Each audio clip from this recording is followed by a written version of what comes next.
After building a new home with a track builder, the big question you'll receive on your survey afterwards would be, would you refer that said builder to a friend or family member based on your experience? And that answer on a scale from 1 to 10, you will be coached in some cases before your closing from someone who works for that builder that anything less than a 10 could affect them or the potential possibility of them earning a bonus. And so the question is, would you refer that builder? And the answer is based on the experience. And so, as a real estate professional who represents dozens and dozens of clients through the new build process, I, as a real estate professional, have never been asked that question except in one occasion to give feedback to the builder. So today I'm flipping things around, and this video is for the builder on how you can create a better experience for my clients and my buyers that choose you to build a new home. So let's get into it now. Okay, so before I get started, I just want to make sure that this is very clear that this is a productive video that gives good, positive feedback to make it a better customer experience building a new construction home. And so it seems there's two things that I want to point out before I get started on these 7 points. And one is that as the customer, it is very clear that they must understand that this is based on building a track home or a semi-custom home, meaning the builder is building in some cases a couple hundred to maybe 1,000 homes a year. They're called track production builders. And so this message is to you as the production builder of how this can make a better positive experience for the clients that I represent, your clients as a buyer. And so first off, I try to educate my buyers that they are dealing with a track builder, that are dealing with hundreds of customers, and that these, even in some cases, semi-custom builders, that you are not going to get the same experience as building a custom home. That's why they're called production builders, and they are more affordable. Now, before I continue, since the COVID days, the cost of home building has absolutely skyrocketed, and the dream of owning a home in America has become a further reality for some of us. And so home building, the cost of land, the cost of materials, the cost of labor with inflation as of making this in 2025 has skyrocketed. And so the cost of owning a home is very expensive. And so since it is such an expense and current interest rates are so high, buyers of homes have high expectations because they really are having to go through a lot to attain the American dream of owning a home. So ever since COVID, we had lots of excuses during COVID from the home builder of why the expectations have not been met by the buyer of the home. And that would be, hey, we're having delays in material, we're having issues, labor issues, whatever the excuse is, that was a long time ago. And so now, with the cost of housing being so high, it is really important as a builder to take into consideration that they are building track homes, but they're a lot more expensive than they used to be. And so buyers' expectations should be met. And so I'm going to go ahead and go through 7 points that I think we can make it a better experience for buyers of track homes, so that their expectations are met.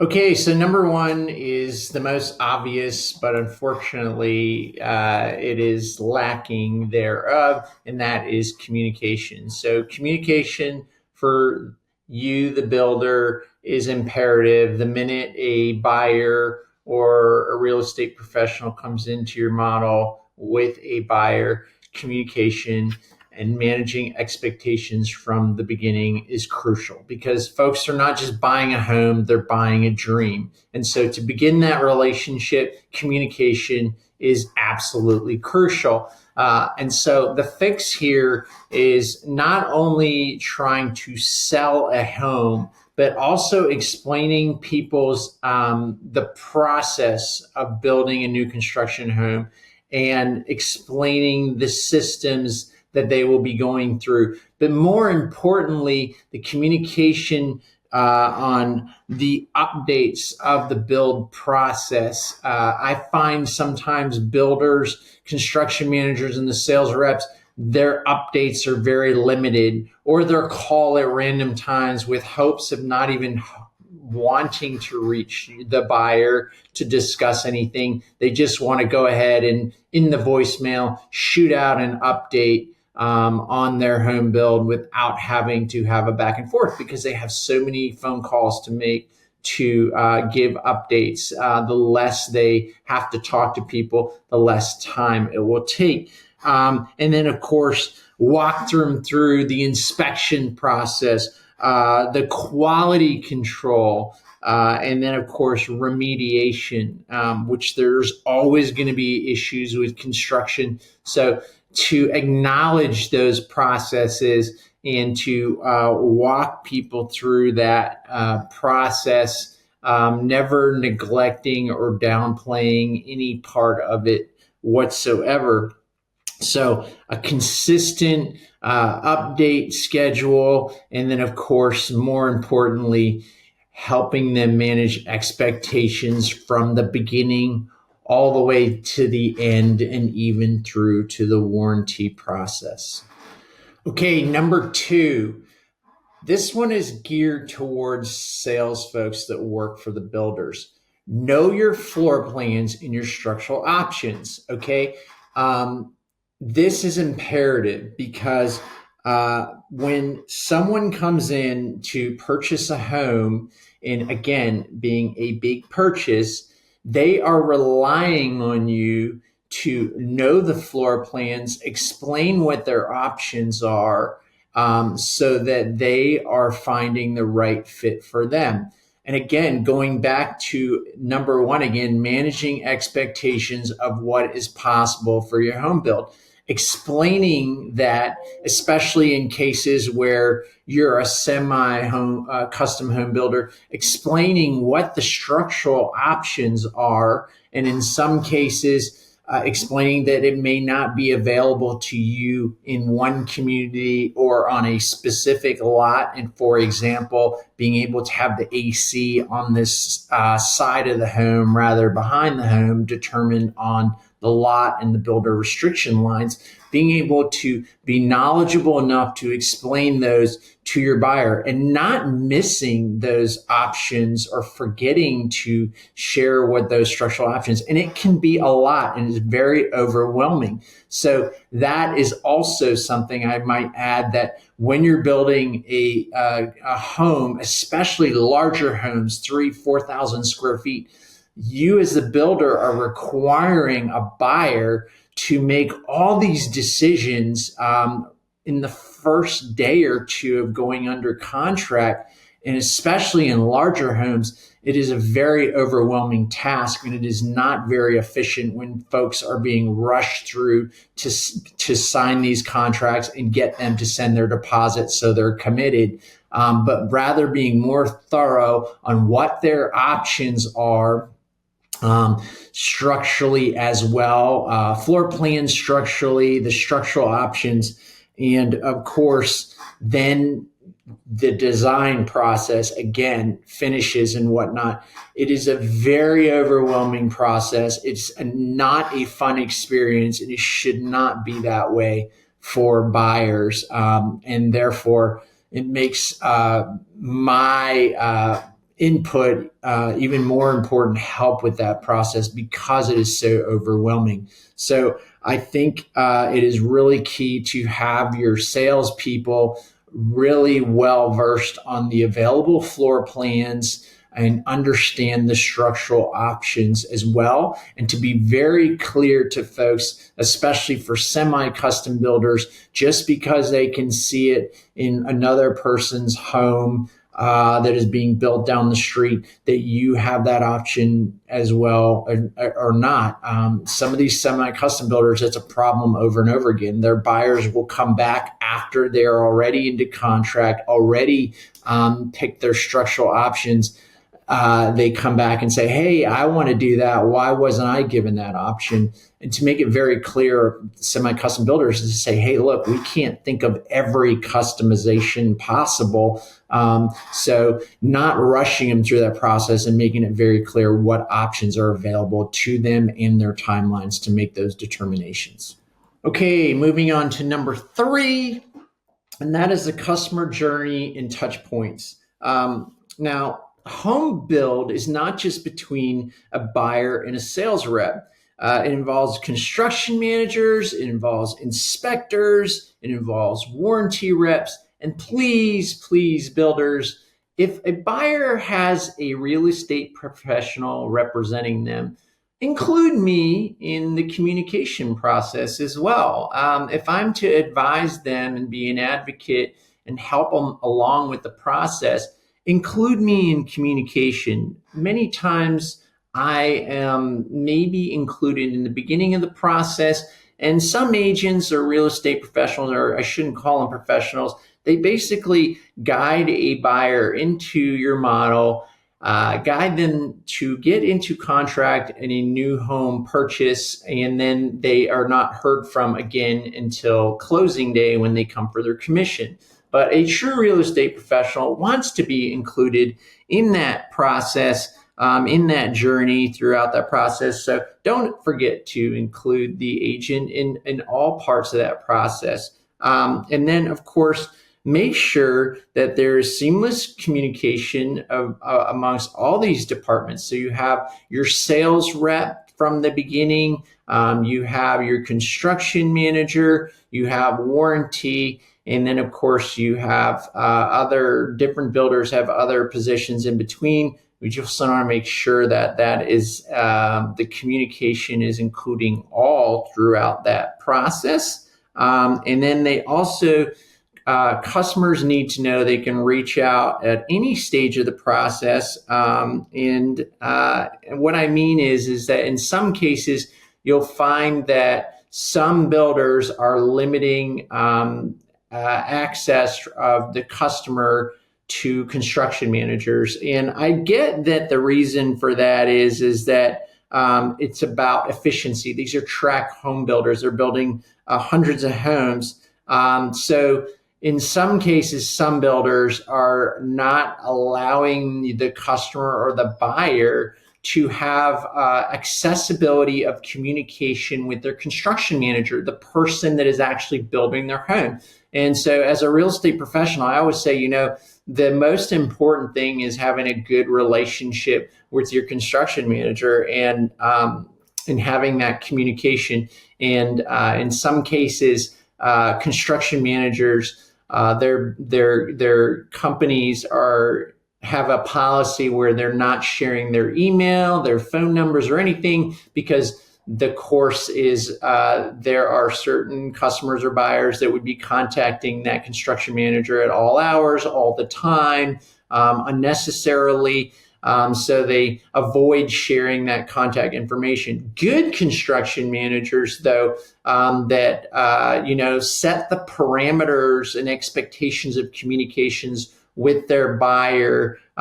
They set the parameters, and they do share their phone number or their email so that the buyer feels like they're included in the build process. They don't have limited access, and they have a ability to reach out if they have any concerns or if there's any mistakes in the build, which there always is something. There's a lot of variables, a lot of vendors building your home. So it's almost helpful to have a good communication. And if you're not, as a builder, allowing direct communication with your customer, with the builder, the person that's building your home, then make sure that you have that dedicated point of contact. And in some cases, that would be the sales rep. The problem is here that I find is that sales reps just want to sell homes, okay? They don't necessarily want to be that dedicated point of contact. And so they are not relaying information accurately on time as they should be, because their focus is on the next sale. So I find that this is a problem as well. When they are limited, when a customer or buyer is limited access to the different roles, especially the construction manager building their home. And so that is something that needs to be improved. And again, my buyers would probably laugh at this because one of the biggest problems I'm hearing with most builders is there is no quality control.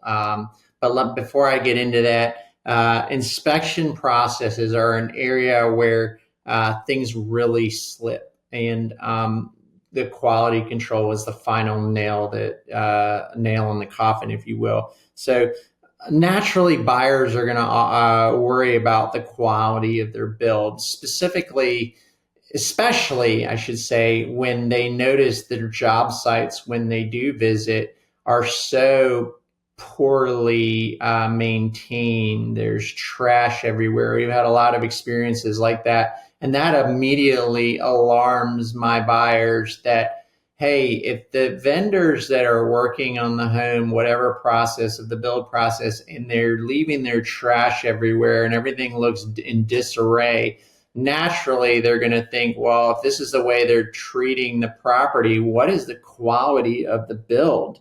And then the explanation of the inspection process to the buyer is imperative as well, for them to understand that they have the opportunity of a pre-drywall inspection, which will be acknowledged at their pre-drywall orientation, to make sure that they know that all the mechanicals and the framing of the home are proper. There are always a lot of issues in the framing process of these homes as well, because it's done so quickly by large crews.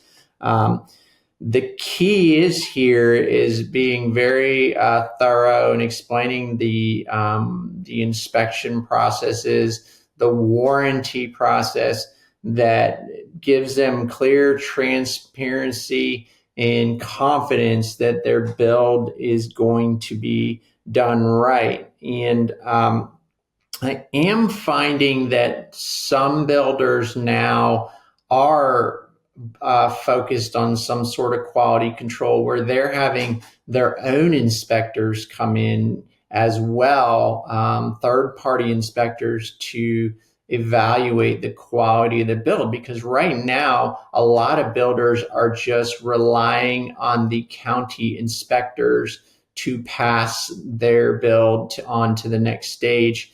And that's not really true quality control, unfortunately. So another key is with this quality control is builders acknowledging any problems and not just trying to sweep them under a rug, which leads me to my next point.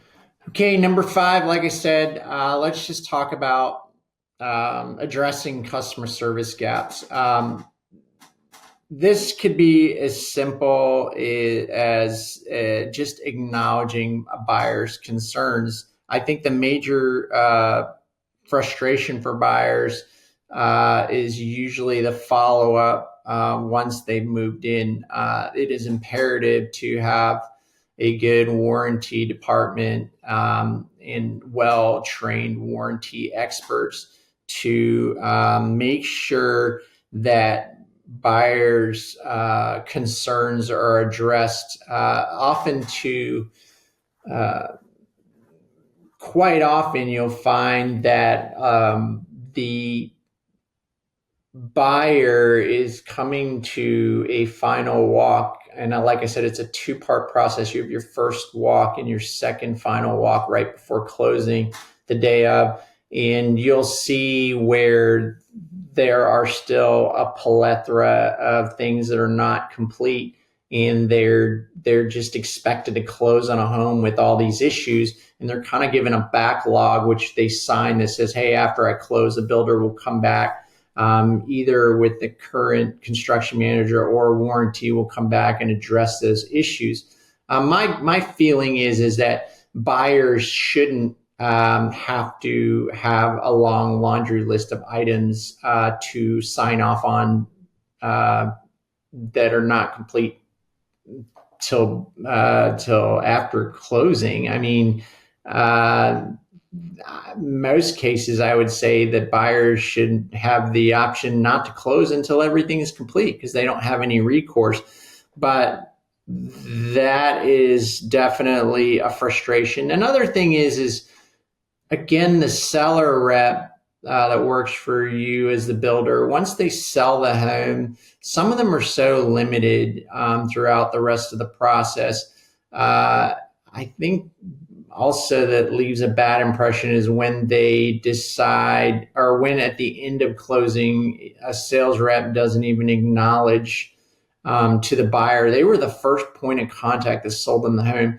They should probably, if you're a sales rep, you should maybe just at least send a text. If you're not going to go to the final walkthrough, I know you can't be everywhere, but can you at least send them a text or an email, something congratulatory that says, hey, I hope you love your new home. If there's ever an issue, I'll be at the model home if you ever want to come back and visit, and keep that relationship going even after the sale.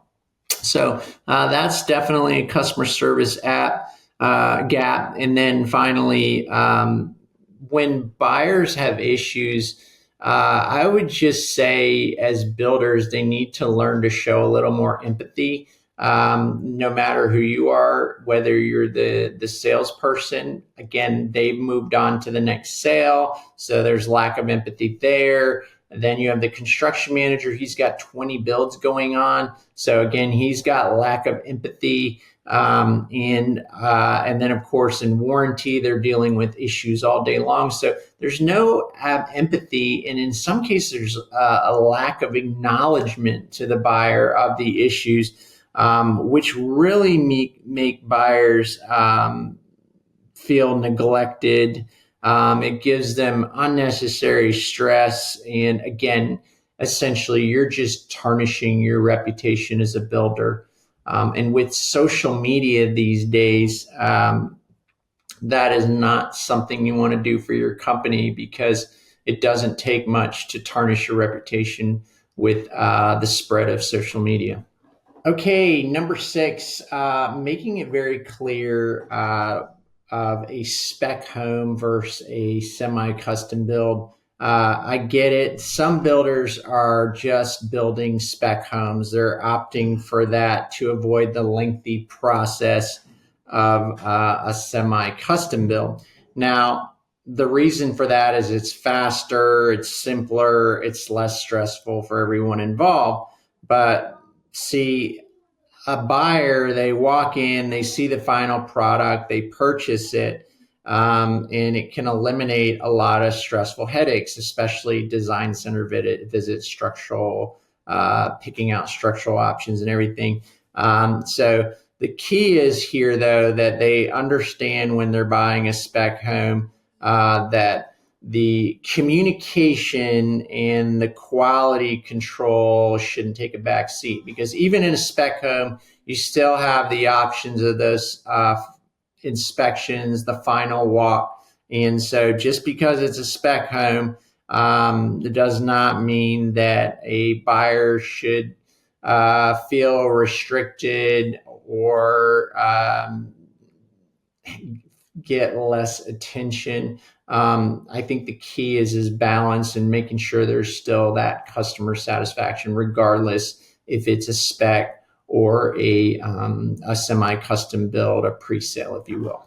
All right, number 7, and the final one here. Again, I'm not going to belabor it more because it is so lacking, but that's quality control and vendor issues. Often enough, a lot of the builders in town, they use some of the same vendors, and sometimes there is a lack of thereof. So, for instance, in our area, there's only really 2 vendors that do cabinetry, and so this is an issue of quality. And I feel that in some cases, vendors are cutting corners and their work is lacking. Their quality is lacking in their work. Specifically, I see it in framing. Framing is done really quickly with large crews. It's actually pretty incredible if you watch the process. But I feel like the again, there's lack of quality control there, and the big things are for me are the HVAC, which can create many issues if not done correctly in the future, especially here in Florida. Any kind of perspiration of HVACs creates molds and other issues. Potential other issues that can come up is in plumbing. We're always worried about water damage, roofing, and then of course the quality of cabinetry work. So builders are working with a lot of vendors where they're prioritizing quantity over quality. They're just going from house to house to house. And they're just rushing to complete homes, which naturally is going to lead to mistakes. And whether you think it or not, buyers notice, and it's constantly happening too late in the process where builders, you don't want to go back and fix it because it's something that is been caught too further down the line, and it becomes more costly to fix. That's why it's important to get those inspections and have that early detection. So the vendor issues, because you'll always find also that one vendor will blame the last vendor in the build process. Well, the framing isn't done right, or the plumbing isn't done right because the framing wasn't done right, or there's always a process where one vendor can blame the reasoning for the poor quality of workmanship because of the last vendor, or one vendor wasn't careful with the cabinetry after they came in, after the cabinets were done. So these vendor issues is definitely transpires because of lack of labor, supplies, whatever it is. So I think it's really important that builders do an audit regularly on their vendors. And maybe I'm ignorant to say this, and some of you builders might be watching this and going, "You're crazy. We have such a lack of vendors that you're asking us to audit our vendors." And I would say yes, because there are some larger vendors, companies, HVAC companies, that may have had a wonderful reputation at one point, but they have really turned into poor quality workmanship over the year for whatever reasons. Maybe they got acquired or they have staffing issues. But again, this goes back to quality control, and there should be an audit on these major vendors, because I've seen plumbing companies, HVAC companies that I'm in awe that you as a national builder are still locally hiring these people to do your HVAC systems or your plumbing in hundreds of homes. And I'm not impressed at all by their workmanship. So I think that those audits should be necessary at some time, or it goes back to some of the builders I know now that are having third-party inspectors come in to do quality control so that they can call those vendors back and say, "Hey, this isn't done right. You need to fix it now before we move on to the next phase." But again, we're rushing to build as many homes as possible. That gets neglected, and then the problem is so far ahead in the build process, it's too expensive to go back and fix it. So Yeah, number 7, quality control and vendor issues. Okay, so this went a little longer than I anticipated, but I'm so engulfed in the process of trying to represent my buyers, be an advocate, be another set of eyes, me and my team, to help that builder process go smoother for my clients that are spending a lot of money. And like I said before, it sounds cliche, but they're not just buying a house, they're buying a dream. And some of my folks, or a great portion of them, are relocating from great distance and going through a lot that when they finally get through that stressful process of moving, they just want to have the home that they were promised, what they paid for, and they just want quality. So at the end of the day, it's just about better communication, some quality control, never mind stronger quality control. But if you're lacking quality control, to really figure out what that looks like for you as a company, as a builder. And then just a little bit of empathy goes a long way. Acknowledging your customers' concerns and giving that customer service that anyone deserves, that's spending their hard-earned money. I think builders that will invest in these areas, you won't just create happier customers, you'll create lifelong advocates for your brand. I know personally that when I'm advising a buyer and managing their expectations, I know the weaknesses in a lot of these builders, and a lot of you builders in the areas that are lacking thereof, and try to help make up for those areas in my services, in my provision of my services as well, without overstepping my boundaries. So as for my buyers, if you're tuning in and watching this, I understand that this is a very overwhelming process. And I can't imagine, as a buyer of a new home, a spec home, or a semi-custom home, any of these track builders, I can't imagine you going on taking this journey alone. So I can't stress you more how important it is to have a real estate professional and advocate on your behalf. Builders, sales reps are looking out for the benefit of the builder first and foremost. And as you can tell, there are a lot of areas that are needing improvement. And so therefore, it is important that you have an advocate on your behalf to guide you on your behalf. The one thing I can say to builders, that I truly do respect the fact that a lot of you, for the most part, not all of you, but for the most part, you encourage that buyers have a real estate professional. And I can certainly say that certain builders, I say at certain times, because I've been in this business for so long, you'll see certain builders shine at certain years, and then the next year another builder will shine in certain areas. And so I don't take any favor over one builder or another. I think that as builders, a lot of you have weaknesses in different areas. And so I try to make it very clear it's about the location, understanding the process, and meeting my buyers' expectations with thorough communication. So if I can make up in any of those areas, but I respect builders for allowing me that privilege to pay a commission, to a co-broke commission to an agent like myself. I truly can appreciate that and respect that. And I'm grateful for that opportunity. And I hope that this is not in any way, shape, or form negativity, that I'm always trying to find a positive outcome for my buyers in your brand. And so I would not recommend any builders or treat my buyers any way, shape, or form less than the way I would want to be treated as well. So my name is Greg DiTullio. I'm a real estate professional. I specialize in new home construction. If you're thinking about making a move and you're considering new construction, don't go it alone.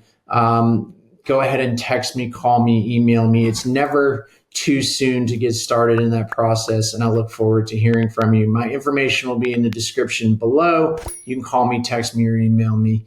And check out the rest of these videos, and I'll see you there.